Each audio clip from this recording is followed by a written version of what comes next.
अस्सलाम वालेकुम friends welcome to the मैंने चैनल मज बेक लेट उम्मीद में तो सारी ठीक पे फ्रेंड्स आज कर बह शेयर माज यखनी रेसिपी चलो बिस्मिल्लाह कर करो बनावन शुरू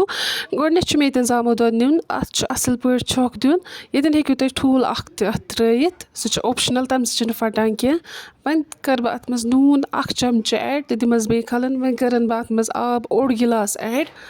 तो थवन गैसस पे तुत काल खलन रोजन दिवान युत काल अत ग्रेह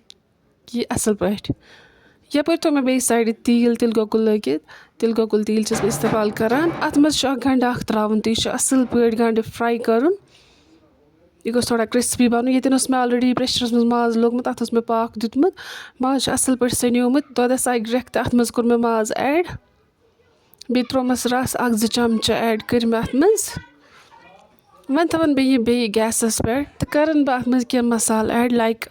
अत मज कर मे सब्ज ٲl ऐड कह बे कर मे अत मज दालचीन ऐड बे करो अत मज बड़ ٲl ऐड तो बे अत मज सोबुत बदियान सह कोर मे अत मज चमचे ऐड तो पे त्रोमस पुदन सह वारिया ज़्यादा इम्पॉर्टेंट अत मज यखनी मज बे यह गंड अस फ्राई कोरमुत यह तील अत मज त्राउन बे गंड त्राउन पे लास्टस तो वन गई सन रेसिपी सह गई तैयार अगर ये सानी चैनल पे नई छो सन चैनल कर सब्सक्राइब कमेंट कर लाइक कर शेयर कर बाकी थो पन ख्याल अल्लाह हाफिज़।